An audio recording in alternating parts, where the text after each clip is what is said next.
Ahoy, everyone. This is David Perry, again reporting on colleagues and friends who are going from what I have been calling the great pause of COVID into the great return. And I'm very excited to be on with our next guest, someone that my husband Alfredo and I were honored to hear give a keynote speech a few years ago at the TDA, the quote-unquote chamber annual lunch in San Francisco. I remember at that time, she described herself as a mad scientist. And we're going to talk a little bit more about what that means with our next guest, Vivienne Ming. Vivienne, welcome to the show. It is a real pleasure to be here. It's always fun.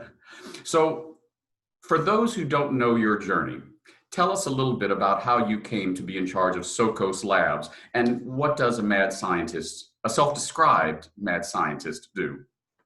I don't think that anyone that gets to know me would dispute. They'd probably say, can't we get something a little more stable, like a Frankenstein in the house? So professionally, my journey started as a professor. I was a theoretical neuroscientist. I trained at Carnegie Mellon University, and then I was at Stanford, and now Berkeley, where I'm here in the city of Berkeley still today. My wife and I were both there as faculty, she in education and me studying brains. But the way I studied brains was with machines. I built artificial intelligence models and tried to see if what they learned how to do told us something about how we do it as well. And then I got a little bit of my chocolate in her peanut butter and vice versa. And we had a commercial reference that no one under the age of 40 will ever get. But we had my first tech startup, which was an education company using artificial intelligence to try and understand how students thought about the problems they were studying. That was my introduction to the world of raising venture capital, and also my introduction to the reality that a bunch of Stanford frat brothers weren't so thrilled about the idea of giving some crazy lady a bunch of money. No matter how much they loved my technology, I apparently didn't fit their pattern recognition of what makes a great entrepreneur. But I did it well enough that we sold the company. And so I started another in education, and then another trying to tackle bias in hiring. And 5 companies later, and 2 other runs at being a chief scientist of other companies, I decided I wanted to do something that truly combined what I loved about academia and what I loved about being an entrepreneur, which is solving problems in a way that truly made a difference in people's lives. So I started Socos Labs. People bring us problems. And if I think my team can make a unique contribution, then I pay for everything. And we try and come up with a crazy idea that will do it. As I like to say, if we knew ahead of time that it would work, it wouldn't be science. And if anyone else was doing it, it wouldn't be mad. So that's why we are a little lab of mad scientists. And if we do come up with a solution, we give it all away for free. So what is harder? Inventing a solution to a problem you don't even know you have yet with all your fellow mad scientists, or getting funding from those frat boys in Silicon Valley that you talked about? And why don't you fit their model? That one's easy to answer, but I can tell you, I will give them their due. Once you make some money for someone, suddenly that is all that matters. So nowadays, I'm in the lovely position of being able to tell people, I do not need your money, please stop pestering me. But that first time, which of course, for the vast majority of aspiring entrepreneurs, it will only ever be a first time. If you can't break through that first time, if you don't have just the dumb luck and the good fortune that I had, then you don't get the second time where they are knocking on your door. And the reason that first time was, one, nobody wanted to put money in education back then. They were wrong. Turned out education was a great industry to get into, but Coursera and Khan Academy were just ideas in people's heads back then, and it just seemed like a crazy notion that you could do education online. But the other was a little more basic. While I was an academic, I went through gender transition. And I will be straightforward because it's otherwise a long story, though a worthwhile one. Um, the idea that some, as they may have put it themselves, some crazy guy in a dress should get millions of dollars of our limited partners' money to go found a company. Clearly, I did not fit their model. And look, frankly, the majority of it was just being a woman. I forget that I became a woman, but that certainly did not help. Even before then, I recall the head of my institute at Stanford saying to me that I'd lost my edge as he ended my contract.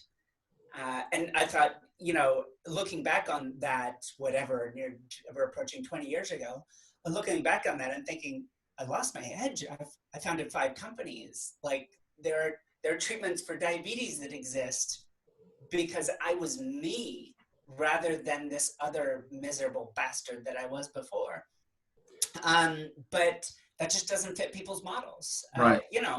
You look at successful entrepreneurs around the world, or the ones that really capture the public consciousness, and they are like, it's like they were pulled from central casting. Someone's idea of tycoon nerd. It's Mark Zuckerberg and Bill Gates and Steve Jobs, and they are all very white and straight and male and not me. Even the whiteness, when you got freckles as bad as I do, you get a little bit of a secondary pass. Yeah. But it was a truly fascinating experience. One day I had every bit of privilege you would imagine a highly educated white man in America would have, and then the next day I could not get them to return my calls. So, to your knowledge, are you the only transgender tycoon nerd in the world, or certainly in the United States, I would imagine? There are a small number of us. If you ever wanted to do a grand study on trans entrepreneurship, it would make for a pretty small group chat. It's not really a statistically analyzable population at this point. But still, absent us, there are diseases that would have gone untreated. There are companies that wouldn't have been built, jobs that wouldn't have been created for people that aren't transgender. There have been quite measurably billions of dollars added to the U.S. economy by transgender entrepreneurs, even the tiny number of us that exist. How has your transition impacted your work with SOCOS and specifically with artificial intelligence? And then to extend that question, you've talked about inventions and projects in which you've been involved that have helped cure diseases, help make people's lives better. Well, we're in the middle of the worst pandemic in 102 years. Is SOCOS trying to take a bite out of that? Well, we certainly sunk our teeth into some interesting projects in that space. The one thing I can say about going through transition, about being one person and then being another person is it's something I highly recommend for everyone. I don't necessarily mean transition, although I will say estrogen is the greatest drug of all time, and I highly recommend it for everyone.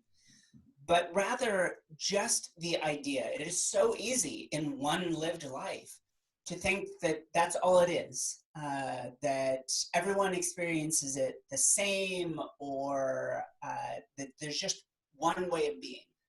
And when the world suddenly starts opening some sets of doors for you, literally, and closing other ones figuratively, then you realize that it's not true, that men and women truly experience the world differently. And although I have no idea what it means to be a Black American, I know what being different means, literally within one life.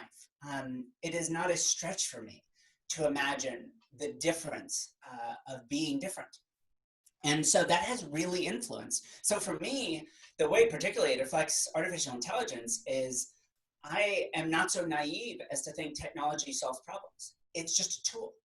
It is an exquisitely powerful tool, but we're the ones that solve problems. It is human experience that teaches you what's truly wrong with the world and points you in the right direction. If only we were so fortunate that AI could, for example, solve the problem of inclusion, but it is one that has existed for all of human history. And to think that these very fancy machines that turn numbers into numbers would magically solve a problem that we have no idea how to solve ourselves is folly. So maybe what it's given me the most is a sense of humility, that these problems are incredibly difficult, and yet you have to try anyways. And best to try using the most sophisticated tool I know how to use, but don't mistake that for a solution unto itself.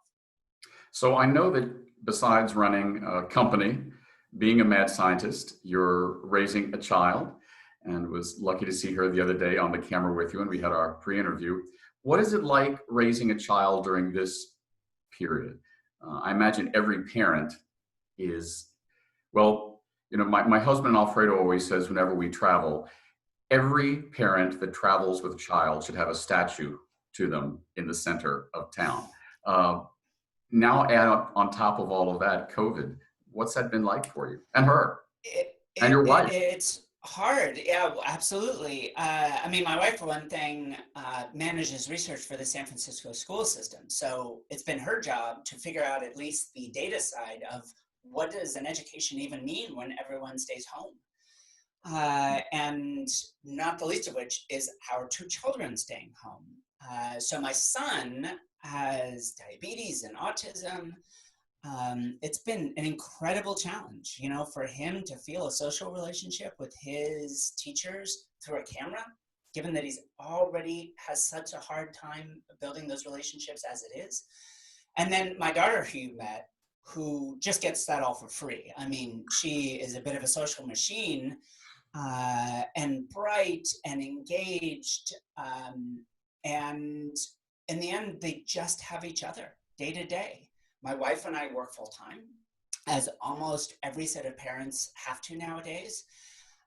It's even harder, statistically speaking, for two mom families, just because statistically speaking, they each earn a little less money. But the truth is, our lives are privileged. I mean, I have had such good fortune in my life, and my wife as well. And for all of the challenges confronting my kids, we are so well off, and it's still a struggle. It is still feels like we do not have a handle on this, and it will come with a cost. I've done my work in education, but I would say the one through line of all of my research from the earliest days in all of my companies is, what is it that gives people the best life outcomes? From average over the entirety of your life, from the earliest days to your last moments, what is the best life? And how do we give that to as many people as possible? And just to be clear, it's not just giving them things. It is instead building a society that allows them to secure those things for themselves. And we've looked, and education is such a crucial part of it. You know, let's be clear, I am wildly progressive in my politics, and yet I'm also a brutal realist. Having all these schools closed down will almost certainly create more long-term problems than COVID will. Just the same as closing down so many companies without anything to support them. Well, also, one of the research, so you wanted to know what we worked on in COVID, some of it is economic model. So combining data from big recessions and depressions of the past, we actually know that mortality rates dramatically increase for people entering job markets during a recession or who lose their jobs. It is not unreasonable to think more people will die over the next 20 to 30 years from the response to COVID than from COVID itself. And we all got on this trolley, you know, about half a year ago. It's a global trolley problem.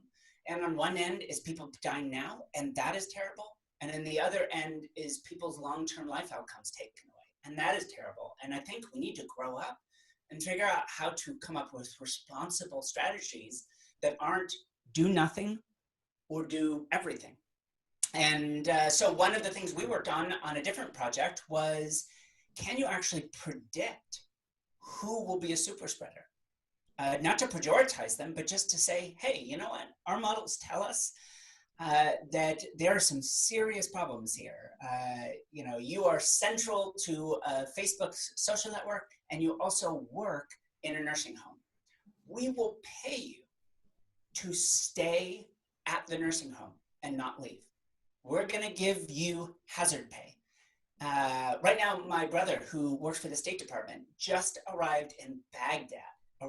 Got off the plane, and it was 125 degrees, and he had to put on a flak jacket to get in an armored vehicle and drive from the airport to the green zone. And he's in quarantine for 14 days. We should be treating every single nursing home in America in exactly the same way. And there are a number of things we could do. We just went through theoretically and said, listen, if we had the data, what would a bunch of crazy mad scientists do? And one of the things is you can fairly reasonably identify the people who are the biggest risk of dying and of spreading, and proactively just pay them to stay home. So, and that's sort of core to a lot of our thinking about this problem. right. So in our last few minutes, talk to me about that. Are you being asked for recommendation, you and your fellow scientists, about how we get through COVID? Because now we're in it. And it's clear that every country, sometimes every neighborhood, seems to be dealing with it in a different way. I was in Spain with my husband. We have close friends in Italy. We have friends in India. We have friends in China. We have friends in the UK. We have friends in Ireland. And the other day I spoke with someone, also a scientist, in Copenhagen. And she said, there are no masks. So what is the answer? Is there one answer that is data-driven that will help us get through this into a better place? And are you optimistic?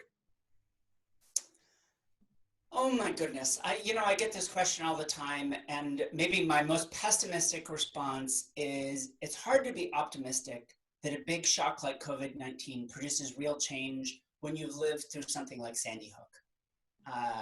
You see events like that surely must change the way society works, and it doesn't. However, I am an endless optimist that it is possible to make change. It just takes effort. People have to be willing to make sacrifices. And that's one of the consistent things here is we need to recognize that sacrifices here are demanded. The economic toll that the lockdown has placed on my own businesses is pretty profound. And I am willing to pay that if it truly produces a result. The life of my mother, who's now in her 80s, is I would trade my company in a second for that. But I want to trade it for something that sustains. I want this to really carry through.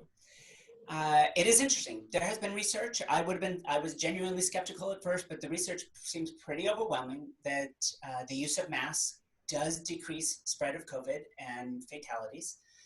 So I think that there's a holistic set of decisions. Here is the thing that makes me the most hopeful, because it's not just Sokos Labs and our crazy mad science. We've looked at work by a number of people. There's a group of economists at MIT that have done work along these lines that says if we just target the most at-risk populations, at risk for spreading and at risk for dying, and we were the most aggressive with them, and then we titrated, if you will, our policies for everyone else based on risk. Little kids are at risk of spreading, but they're not at risk themselves of dying. Turns out teenagers are a little more at risk of spreading because they're a little taller and they just breathe more in people's faces. So if we actually have the political will, and by the way, this is not just a criticism of politicians, all of us, if we had the political will to say, these are the right things to do, I know it will hurt me more than it hurts my neighbor, but we are one community. And this is the thing that will make our community healthy. I'm going to take more medicine because in the long run, that will make my life better and theirs. I don't see that kind of political will emerging yet, despite how devastating this has been, which could be really shocking and depressing. but it's possible. So you take steps and you do work that you believe will do good under any circumstance. So we run our models, we offer our policy advice to whoever will listen, and a number of groups take those same actions. What I would love to see is something that moves away from an overwhelming domination of political interest. What can we get people to do? And have someone stand up and say, this is the right thing to do. I know that by forcing this down your throat, I probably won't get reelected, but people will be alive and the economy will be saved. And those two are in synergy with one another. You do both of them together. That is what we need right now. Much more than we need some smartass saying they have a clever AI that will help. Much more than we need people shouting in social media. We need leaders that are willing to make personal sacrifices to make these changes happen. Until we see that, I remain a little bit of a pessimist, but I guess my view of the world is, doesn't matter. Even when you're pessimistic, you do good. You do the thing you believe that will make the world a better place for others. Because it turns out you do those little things and your life becomes better. So it's a pretty simple math. So a little bit of the butterfly effect. What you do here, little by little, might have a greater impact.